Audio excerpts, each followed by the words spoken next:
What happened? I bought a woman with a big buttocks. I found she has a flat. Now she was charging me 100. She must refund my money. I told madam, you are artificial. Bring the money.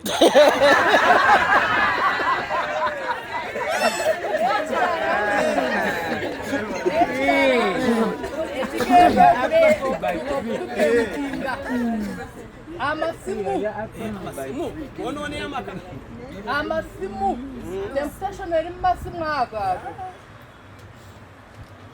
tena bakutegereka kana bulungi abantu babeera kusimu baseka n'abantu n'okubala bateba balabangako baseka saawa 8 gw'ekiro saawa 9 TikTok efuuse TikTok abasajja emirimu bagivaako ey'ewaka babeera kusimu Chogamba internet chekwa. And then for those who are always busy on phone, see how to control them. You know, kutura waka twogera kusimu eno tutukoze tutya password ze mupakira musimu mutereka muki. What are you protecting? Are you Minister of Security for Uganda?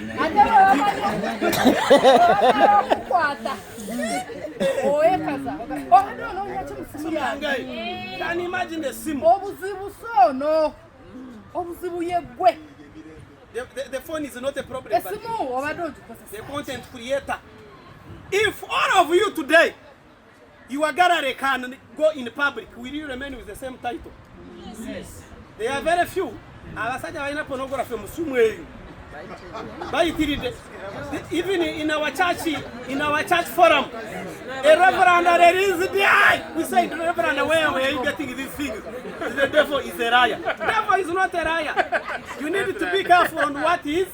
Okay, Madam is trying to say that what you watch, what you read, determines what you do. And this is psychology, so accept that. Control to be away from those things. Phones. Okay, go genda ku YouTube channel yafe. YouTube. Afande Uchunguzi Jackson. Then you put there phones. The name Madam twayogera ko 2 hours about phones, eh? And the men wanted to kill me. I said all of kodyo bakora ne bamvuma, eh? Abamu bateka mu bwa app delete in within 1 hour. A chatting byonna ne bivamu ngo abaga katade mo yo muyayi. Hiding the password. Mbyogere. Abasajja bangamisi. Okay. So control the phone. Go and watch phones in our marriages. Kakati tulina okutambulira musala the light. Walk in the light. We need to walk in the light. Tuli bakiriza ate kyetwalayira tukimanyi kiki ekitugana okukola ebyo bye tulina okukola ne tutambuza bulungi obufumbo bwaffe nga tetulina kisitaataganya ate ffe twereetera ebizibu bino emitawaana etwereetera emitawaana oli esimu agenda kunaaba nayo mu kinaabyo kubalowooza omukuba oba n'agikwatako n'agira byalaba. One of my friends forgot his own password. Password yange njera bide. Nimugamba wali protecting achecho. Angamba bachi. Abasajja baba baffe. Muri balida baffe ate tubagala nnyo. Naye baba. Tuwe leadership enungi. Mubeere ekyokulabirako. Abaana baffe tebalina bamenta. Omwana tulira taata we tamutegeera. Omusajja ayingira kiro, omusajja abeera ku simu talina na time yakwogera n'abaana. Of recent I was counseling a young boy, senior 5, who wanted to commit suicide. And when I asked why do you want to do so, he has nobody to speak to. They have left them to the maid, and the mother is a successful Chukubo person. The father is one of the serious CEOs in the country. So the children is now abandoned. And then when I asked that who talks to you on issues of sexuality, he said, okay, mommy tries, but you see she's a woman. Then I said, how about daddy? Daddy is a young man. He's a young boy. He's a boy in the making. He's also doing badly. He needs somebody. Imagine. Omwana araba tata we ngo muvubuka mune nimubuza rwachi I normally see him on TikTok scrolling buttocks only and you are a boy. I normally see daddy beating my wife, my me. So I don't admire anything on my dad. Avoid that thing. By the way, we shall know how intentional you are on your funeral day. The speech of your wife, the speech of your children determines what you wear. When you hear your children say, don't have anything to say, rest in peace, you have been absent. Be intentional. If you die today, let your children cry. Be remembered. Be somebody nobody thought you could be. Hallelujah. When I was going to marry my wife, people gave me deadline.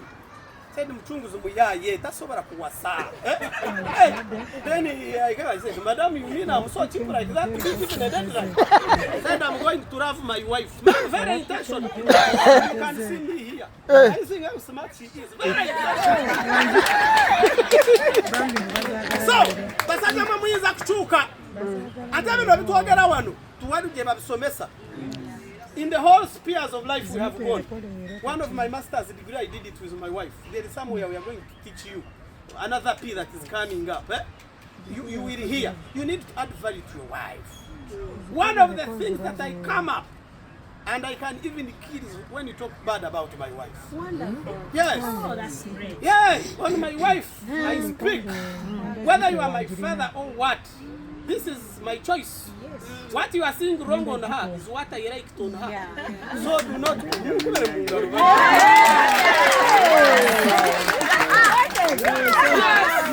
And I know she also supports me. She supports me because she calls me a king. I had never had her telling children to undermine me.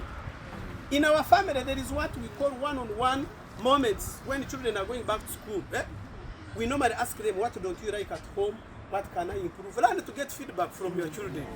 And one of my daughters, she's called Professor Queen Magezi. I gave birth to her when we were in Makerere. And then I called her Professor. So she told me, Daddy, you are a very great man. You are jolly. But your English is full of Chinyankore accent. Yeah, and it was a big concern. So I quickly said, my helper, help me. And she quickly helped me. She said, you tell them how you studied. You went to village, you grew up with your grandmother, so you don't know kindergarten, church, school. And therefore, you are going to improve. So I changed from saying, how are you? And I started, hi, baby.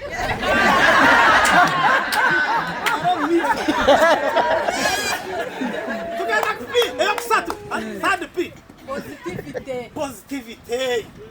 Are you positive in life? Oh, you, positivity. We have to appreciate each other. Wonderful. Like what I was saying before. Tulina okweyagala. Talked about. Tulina okweyagala, tulina okunoonya ebigambo ebirungi bye tulina okukozesa nga twogera. Tuleme okwogera ate ng'ebyoyogera bifumita bufumisi. Are you an agent of bad news or good news? Kakati challenges zo zirina okubaawo mu bufumbo. Tulina ebintu bingi bye tusanga mu bufumbo nga si byangu n'akamu.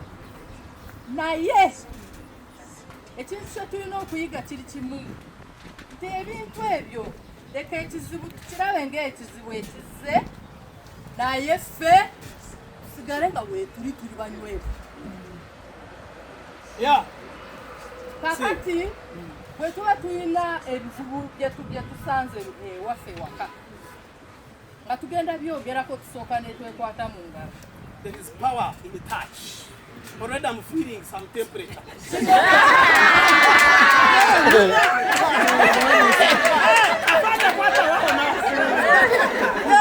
Now, the conflict is solved already.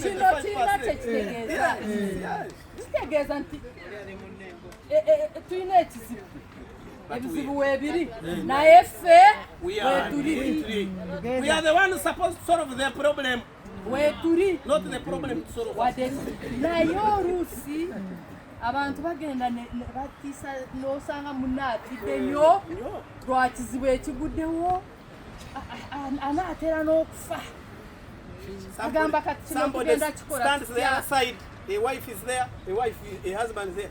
They are throwing bad words against it. ne batandika okwekanyugira ebigambo Is this Russia, Ukraine? naye n'oweerabira tuwadde ekino ekizibu kizze naye ono asigala mwami wange oba mukyala wo. Intelligence report. Mbawe? Kakati mbadde solvinga omusango. Omwana yava wano n'agenda kufumbirwa omugaga. The man is 5 billion rich. Have you heard in Uganda? I also didn't say, well, on account I know Bundo Tan. Now they have been married for 15 years.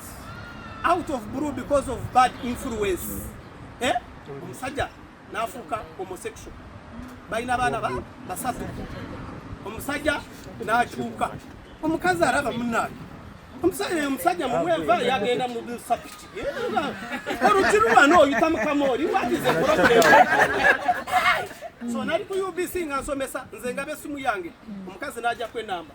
Said, hi Jackson, hi. I have a problem. I'm not poor. We have all it takes. But I hate my family. It stinks. Can I meet you? I said, come and meet me. Meeting me, my husband out of blue on 14th year in marriage has turned into a homosexual. What can I do? I normally engage God in whatever I'm doing. Then I normally ask Madam where it is necessary. Eh? So, God told me that He's against homosexuals. Romans chapter 16, something around there. Now, how do I do this? So, it needed God's grace to overcome this. And I had to call the man. I said, you think you have your money, but your marriage is at the verge of going. How do you overcome all this? Where did that man learn those things? Bad friends. Gireyo. Agenda trip ye car.